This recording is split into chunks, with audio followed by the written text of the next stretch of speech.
Let us pray.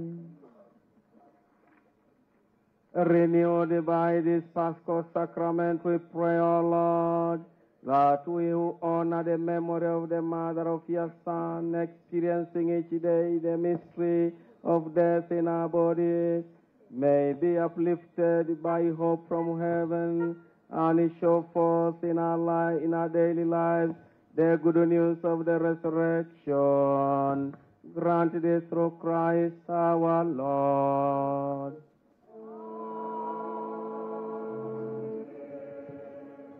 Kamba sabe fenna tutuleko. Abooluganda abaagalwa tugenda okuzzaako ekitundu ekyokubiri. Ng'ekitundu kino mwe mugenda okubeera okulayiza abakulembeze ba parish executive abajja. Basaanawo engalo ez'amaanyi bannange.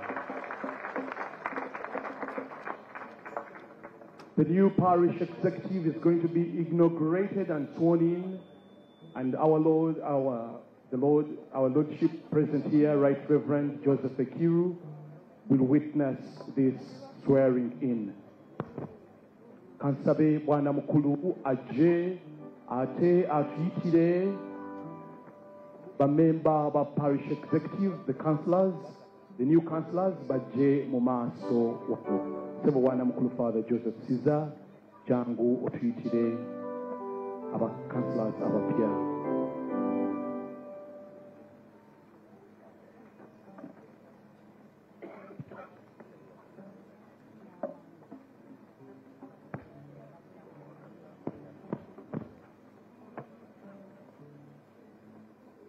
Neyanziza nnyo ssebo.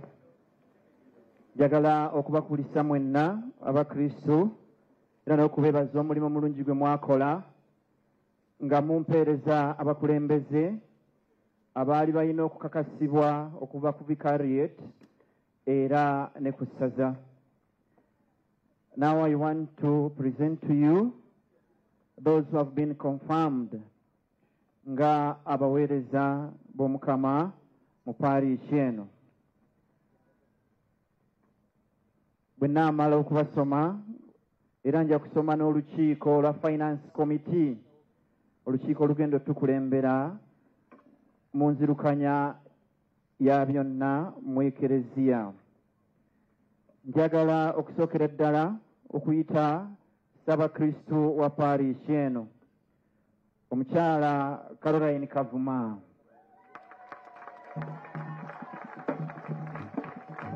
Njagala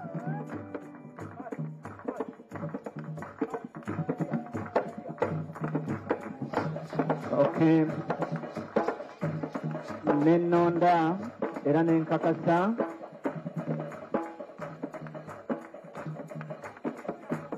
omubeezi we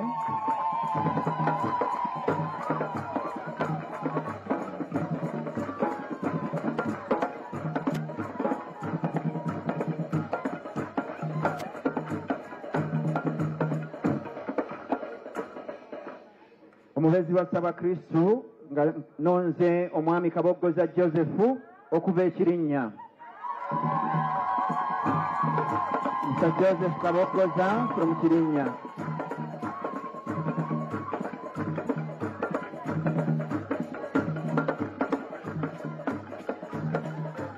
Omwami Joseph Kaboggoza okuva ekirinnya.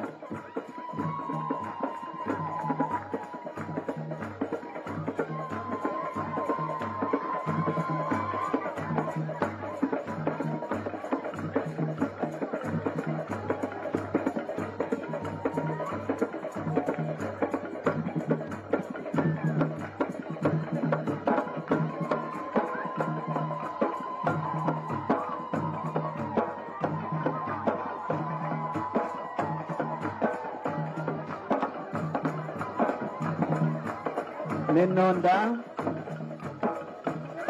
omwami Charles Augustine Abuka ng'omuwanika wa parishi.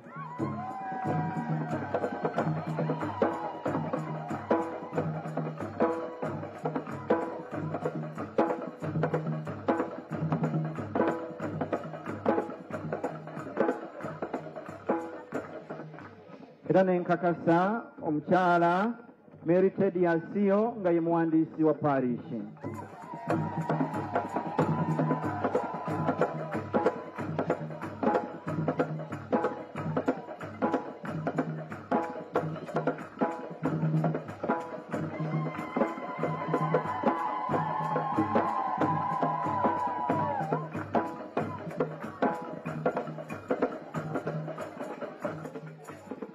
Nenkakasa omwami Akuvuko Albert ng'omusaba Kristu w'ekirinnya.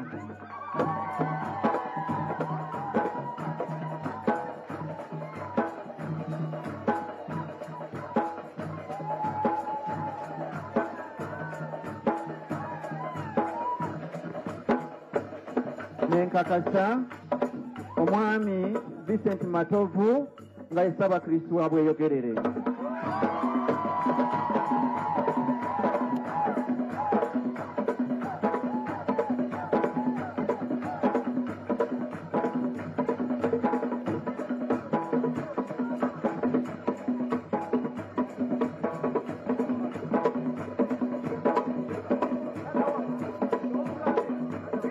Nenkakasa omwami John Maditi nga yesaba Kristu we Bukasa.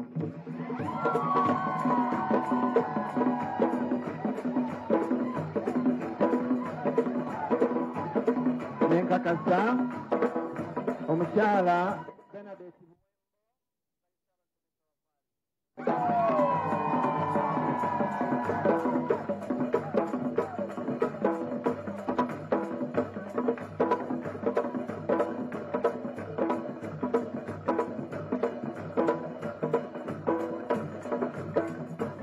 Nenkakasa omwami Daniel Batekereza nga yesaba Fumbo wa parish.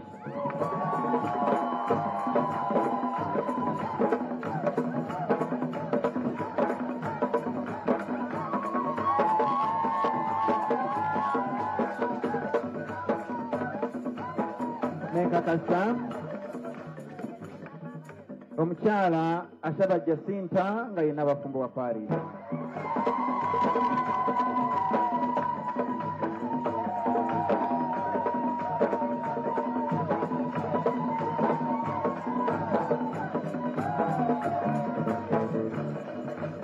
Nenkakasa omwami Luwama Paul nga yesaba abavubuka wa parish.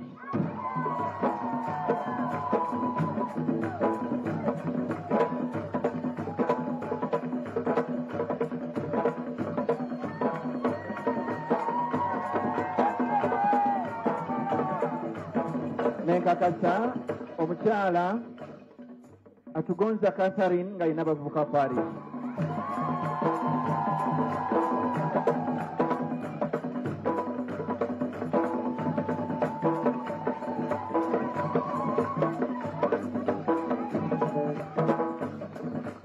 Nenonda omukyala Jessica Mugenyi nga yakulira ebyentendereza mu parish.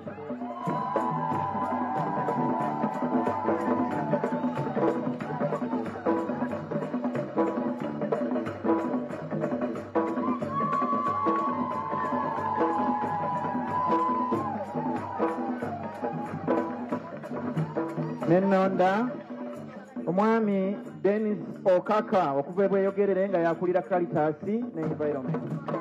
Omwami Dennis Okaka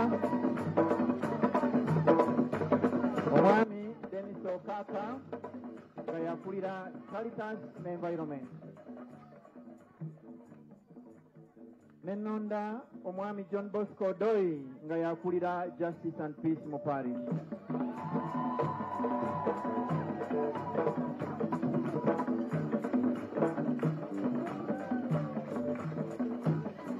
Mwami Okaka, come forward.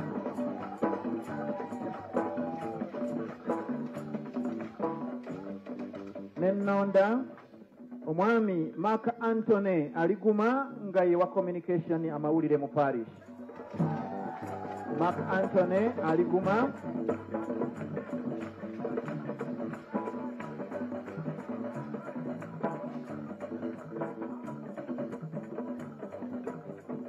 Mark Anthony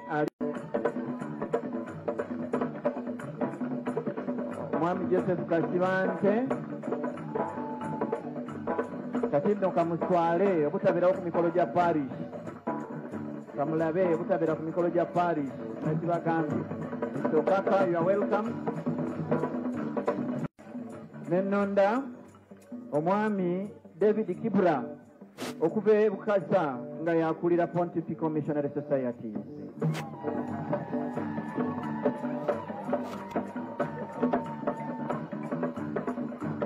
Mwami David Kibra okuva e Bukasa.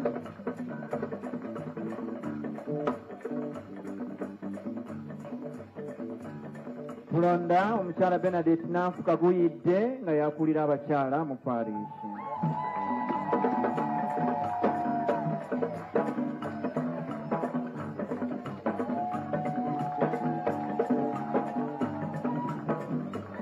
Nekulonda omwami George Nasinyama nga yakulira abaami mu parish.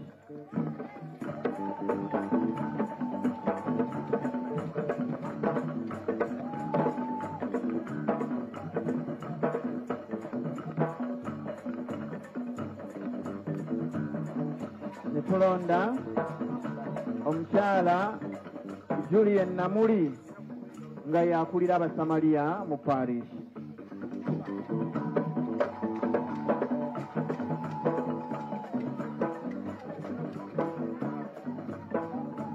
Nonze abaami n'abakyala bano olw'obumanyiririvu bwabwe n'okwebuuzibwako nga bammemba abajjuvu mu parish executive council. Honorable Oliver Okumu ajje atule ku kakiiko ako okuva ekirinnya.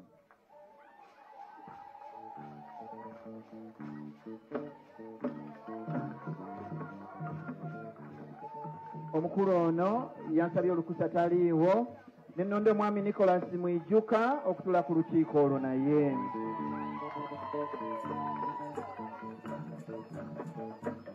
Nenonda omukyala Maria Kiwanuka Kasaija naye abeere memba w'olukiiko olwo. Ssebo w'amawulire ku parish mwami Mark Anthony tukwaniriza nnyo. Mark Anthony gwe twalonze ng'ow'amawulire ku parish.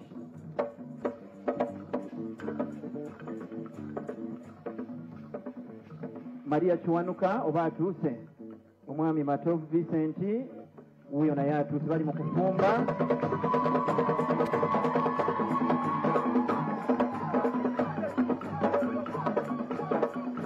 Era ku kakiiko ako nnondeddeko omwami John Okuta naye ajje awabula akakiiko ako. Omwami John Okuta nsuubira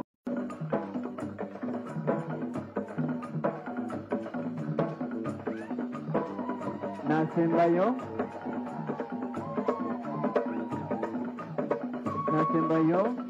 nga ye mukyala Anet Andama okuva e Bukasa naye memba ku kakiiko ako omujjuvu.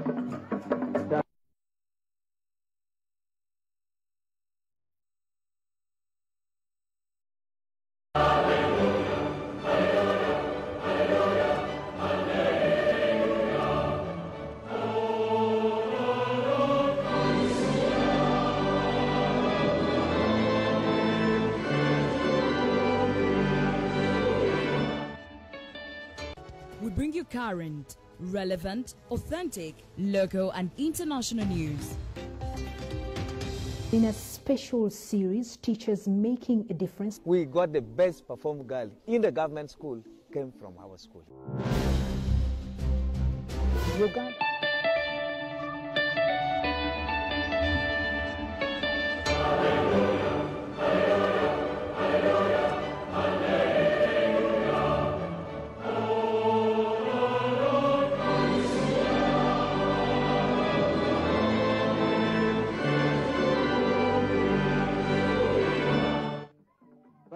Francisca Nanyonga okuva ekirinnya nga ye bagenda okulira ssente zaffe komiti eyo. Barbara Francisca Nanyonga secretary, Nenonda Honorable Mamerito Mugerwa nga member ku lukiiko olwa finance committee.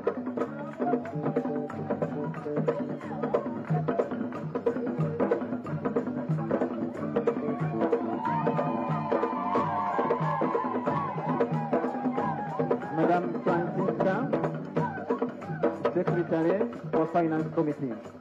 Nenonda Omwami Anderson Ofuyuru okuva e Bukasa nga naye member of Finance Committee.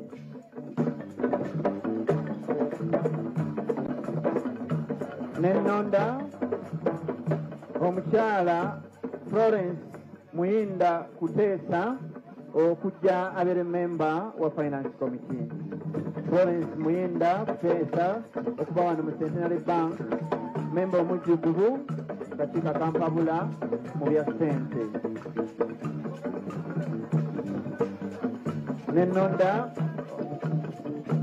omukyala Angela Mukasa Nalumansi, mukyala Angela Mukasa Nalumansi abagenda okumpabula mu bya ssente ku parish.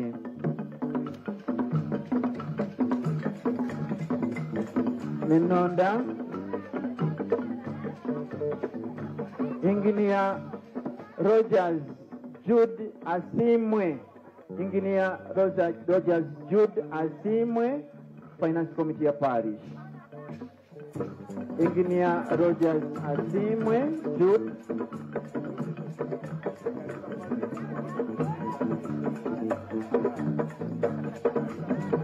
Engineer Rogers Asimwe.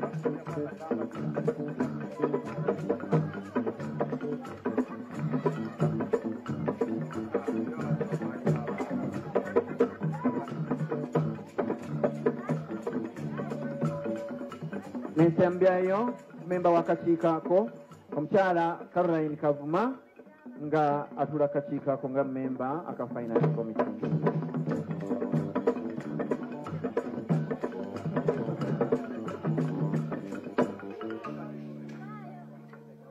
Nja kusaba bw'obanga owulidde erinnya lyo nga wooli, jangu tukole omukolo guno ogw'ekitiibwa.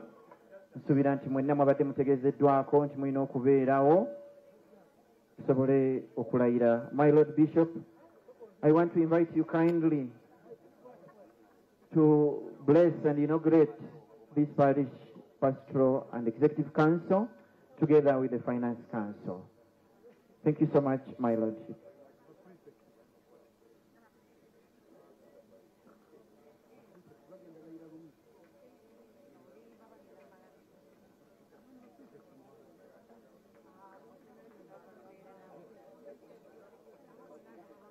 My dear people of God, today we shall be inaugurating into office our parish council and parish finance council.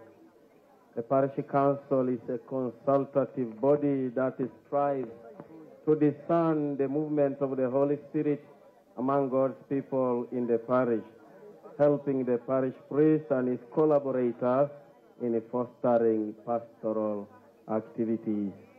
It's good to get this well, that you are not an IGG. You are not an IGG, but you are, as it is put here, a consultative body that strives to discern the movement of the Holy Spirit among God's people in the parish, how the parish should move. What do we want to be in the next 5 years? What should we look like in the next 10 years? By the time we leave office, what footmarks shall we have made? Shall be discerning. We should be discerning that. I could say that you are the choto, isn't it? You are the choto. So if you sleep, the whole parish will sleep. So the choto must always be alert, active, awake, and always planning, dreaming, thinking, and so on and so on. The Finance Council works closely with the parish priest, who is accountable to the bishop for the administration and stewardship of the temporal goods of the parish. Administration and stewardship. Stewardship means that you are accountable, you are trustworthy. You have to give an account of how you have administered the temporal goods of the church. Let us pray to God as these council members may be able to serve God, His church, and especially the people of this parish with all their hearts and minds. My dear sons and daughters, who have been elected and appointed as councillors. You have been duly elected, appointed, and confirmed as members of the parish and finance council of this parish. Your office is sacred. Sacred by reason of its importance not only to this parish welfare, but also to the extension of the kingdom of God here on earth. It's sacred. It's a sacred office. No, it is connected with the pastor. That's why it is parish pastoral, not like a local council. Parish pastoral council, connected with the pastor and with the pastoral needs of the church.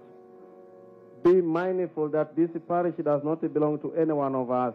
It belongs to Christ alone, and you are only stewards of his property. Your office therefore gives you the opportunity to serve God, the faithful of this parish, and the world for which Jesus Christ died and rose again, in imitation of that same Christ who came not to be served but to serve.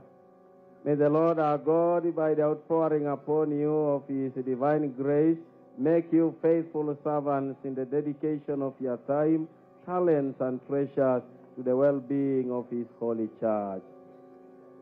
My brothers and sisters who have been elected to these various offices, do you here in the presence of God and before these faithful, your brothers and sisters in Christ gathered here today, declare and promise that you will fulfill loyally, faithfully, and humbly the duties of the office to which you have been chosen in this parish, and that you will abide by the holy tradition in all its fullness and in obedience to all your leaders in the church?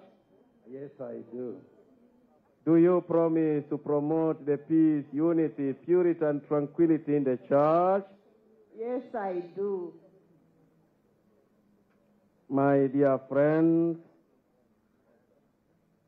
at this very moment, the members of the new parish pastoral council are going to take oath, and the finance council are all going to take oath. With the Bible held in your right arm, we will have the microphone pass from the right to the left. You mention the first bit of your name. Until all of us have mentioned their names, then we swear at a go.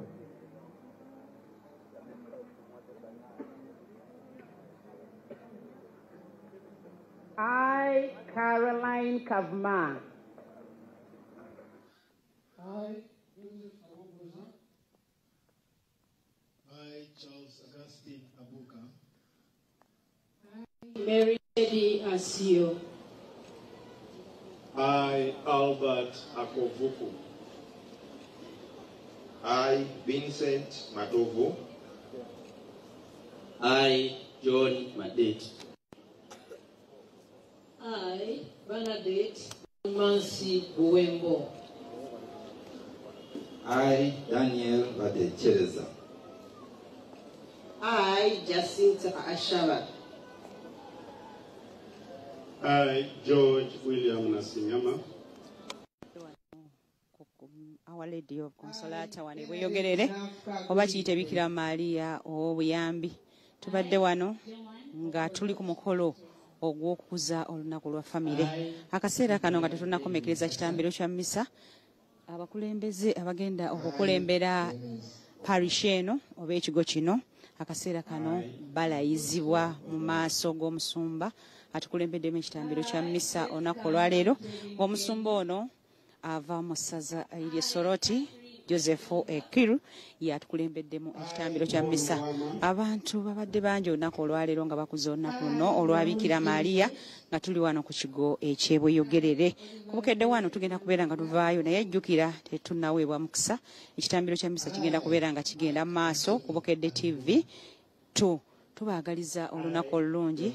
Bukedde TV 1 tumaliriza ekitambiro kya mmisa, katusigaleyo ku Bukedde 2 okutuusa awo tunaamaliriza ekitambiro kya mmisa. Twagaliza abakulembeze bano abali mu kulayira akaseera kano obukulembeze obulungi. Omusumba ababuuliridde nti bagenda kuweereza Kristo n'abantu, wabula tebagenda kwefaako bokka, bagenda kuweereza ye oli abatumye olunaku olwaleero, era nga kati bali mu kuba obweyamo bwabwe. mbaagaliza olunaku olulungi tusigale ku Bukedde TV 2 tusobole okumaliriza ekitambiro kya mmisa. Florence Kutesa Mwenda.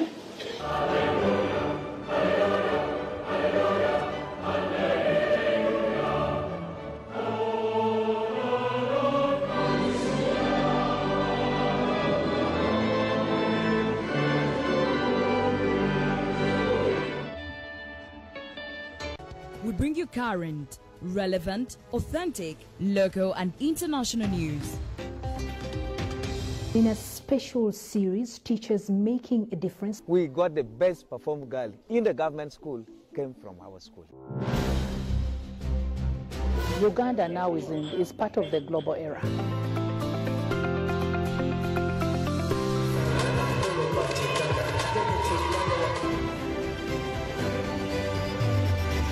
Everyone in the world became Moroccan when we saw the performances of the national team. So that's it from Focus on Africa for today. Thanks for watching.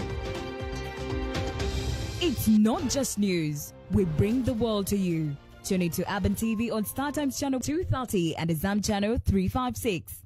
Lelo. Soft Care Petal Care has a floating design that perfectly fits. It reduces 70% friction on skin, absorbs fully and blocks leakages from both sides. Soft Care, yeah.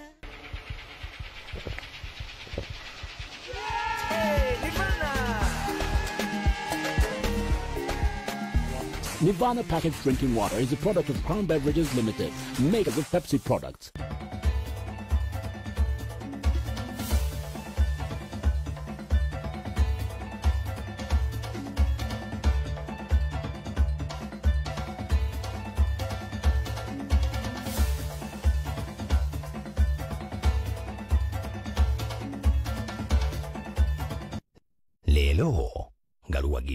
Soft Care Petal Care has a floating design that perfectly fits. It reduces 70% friction on skin, absorbs fully and blocks leakages from both sides. Soft Care, yeah.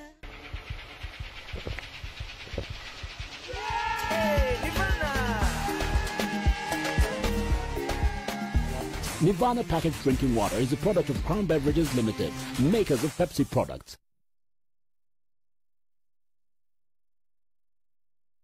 Ibyuchi ku Bukedde TV nga biwagiddwa. Tugenda mu kikadde Masaka gatano August 2023 ku Maria Fulo Nakire Maria Ludfred Sebata Omusime Mathias Walukaga Abdumurasi Biti Mpologoma Wile Mukabya Chance Nalwega ne DJ Suna Beno webinyanyanyanya inyuma na kikadde kyennyini ku mitwalo ebiri emitwalo etaano emmeeza emitwalo ataano byonna yeekyanga tebakyafaayo tebakyalabirira abakazi tubonaabona okunyigirizibwa okwo ng'abakyala b'emikono bwe boogedde yemu ku nsonga esinga okuleetedde abakyala okukola ki okutabika abaana naye abakazi bali oba bleedinga naye nga bintu bingi omukazi n'azaala ennaku 2 ng'ali mu katale tuleeta ebintu ebyo nga byakkirizibwa minisitule y'ebyobulimi n'obulunzi tebyonoona butonde ate era nga tebikosa bulamu bwaffe nga bannayuganda wano gwe tuli gwe mudaala gwaffe ewali ebimu ebyo bye tulimye mu Demo Gardens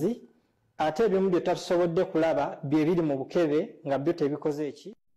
Ssaabasajja Kabaka Ronald Muwenda Mutebi owookubiri omutegeera ddi nga gwe nkuzenda mpulira obwakabaka kubanga ffe tugenza okuzaalibwa nga bwaseeseetuka naye mu mwaka gwa 1985 Ibyuchi ku Bukedde TV nga biwagiddwa. Tugenda mu kikadde Masaka gatano August 2023 ku Maria Fulo Nakire Maria Ludfred Sebata Omusime Mathias emmeeza emitwalo 2 olw'abayimbi ba gospel babawerekereko Joseph Ngoma Twina Habata Joy Tendo n'abalala bangi Tendo Amusente The Answer Foundation ekitongole ekiyigiriza emirimu egy'omu mutwe ewakitaka Jinja City sente zivaamu zakuyambako abavubuka okuyiga emirimu egy'omu mutwe ku bwereere nibiwugiro ne Aban TV Bukedde Wonneto era nga bitegekeddwa Answer Foundation.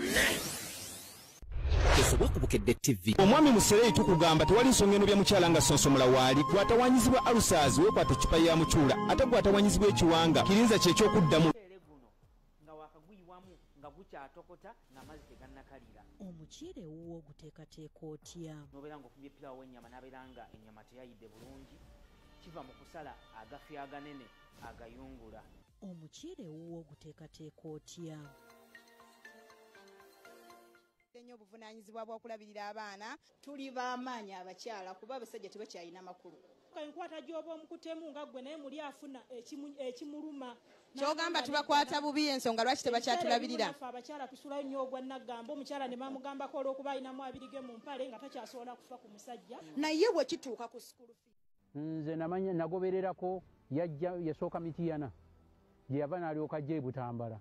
Naye singa eno gye yali wali Emitiyana yakola ekyafaayo nti abantu baakuŋŋaana mu bungi obutalabwangako. Abavubuka baalinnye emiti eky'omukisa omubi, babiri ku bo baawanukayo.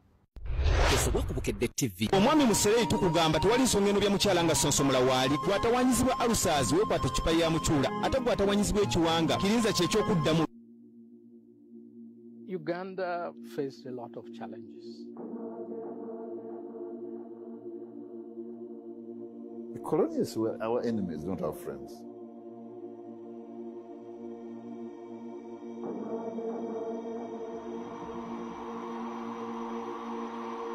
It's been said that you'd like to put an end to the Kabaka-ship. Is that so? No. For Amin, we fight.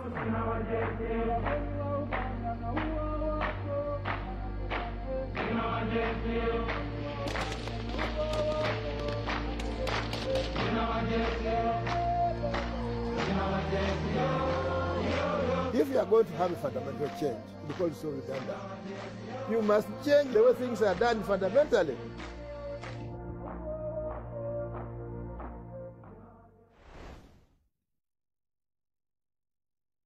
Tukutuusaako ebinyuvu.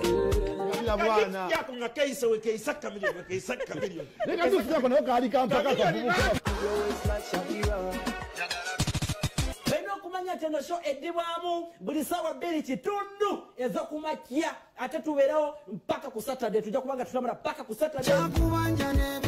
Muziki ku muziki. Mutambule mugende okumuwoke ugwe bana bamakoti gwe. Where did your wife leave you? Mukazi olwaki yanoka. Kazanyo ku kazanyo ne firimu ezaaliko n'eziriko. Oyina okukkiriza twasaze ku Bukedde nate kubateerawo koda step sinate. Tega omukutu gwa Azam TV 354, Go TV 378 ne DSTV 378. Turukwemurikira emyaka 24 y'obuheereza bw'omutano nitwebaza munonga ahabw'okutora na Radio West ekagumira inamba emmwe burenje bw'izooba. Mbwenu ijatwemurike hamwe omumbaga y'omwaka ekinihiro 77 2024 by'okwamushanju 2023 omukishayi kateeka mbarra. Ego ijatugashure tunywe tuzine tushemererwe tucacance tutagurire ubutaka bukuke oba bishongoza abamani ku rugaburenze rw'izooba hamwe na Kampala bari kucamura live aha stage rwiguga ero Giant Springs n'ebyome by'amani by'otagahuriraho ga ebiri kudikura otireho no kusingura ebihembo nyamwenje tandikiraho kubika shiringi omutwaro gumwe hamwe na ka pocket money ahabwe ekinihiro 77 2024 by'okwamushanju omwaka ogu omukishayi kateeka kutandika na shahemwe ezakasheshe mpaka okusheshesha ekinihiro 77 kyagirwe Pepsi hamwe na MTN. Radio West gamba mpurre. The toughest stains for powerful stain removal that's still soft on hands. Properties esangibwa Perere Town, Gaza Road, Kuluba House, also today, Chicharudo Kurabik, Kubay and Sekoboseko, Atengo Funira Chapa Chamairo, Chokanga Nichimanja Pula, Tuchikiriza. Wainalo sugar. Okali mutono movie. That's because you're sick and I'm here. On. I got some sweets. No, thank you.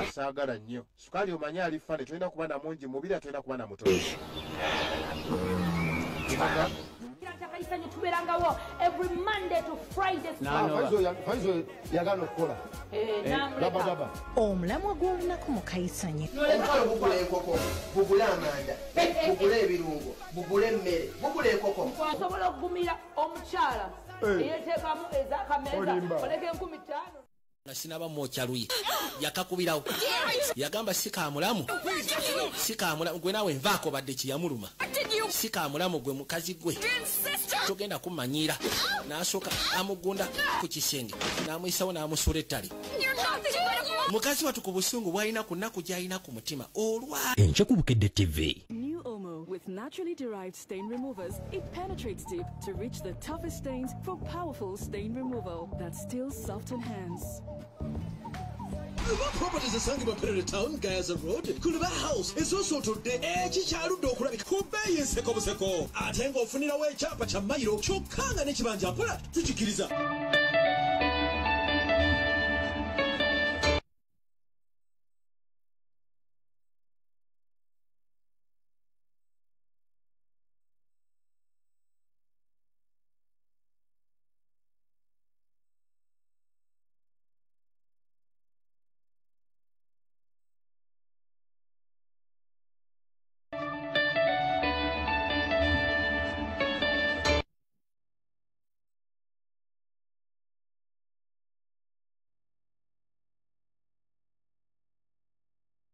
Tukutuusa kebinyuvu. Yakunga keisa we keisa kamilioni. Neka tusiako na kali kampaka kavubuka. Beno kumanya tena show edibwamu buli sawa 2 kitundu ezokumakya ate tubeerawo mpaka ku Saturday tujja kubanga tutamala paka ku Saturday. Muziki ku muziki. Mutambule mugende okumuwoke mugwe baraba makoti gwe okay. Where did your wife leave you? Mukazi olwaki yanoka Kazanyo ku kazanyo ne firimu ezaaliko n'eziriko. You have to admit, Naomi. Oyina okkiriza twasaze ku Bukedde tu nate kubatera ukoda step daughters zinate. Tego omukutu gwa Azam TV 354 Go TV 378 ne DSTV 378.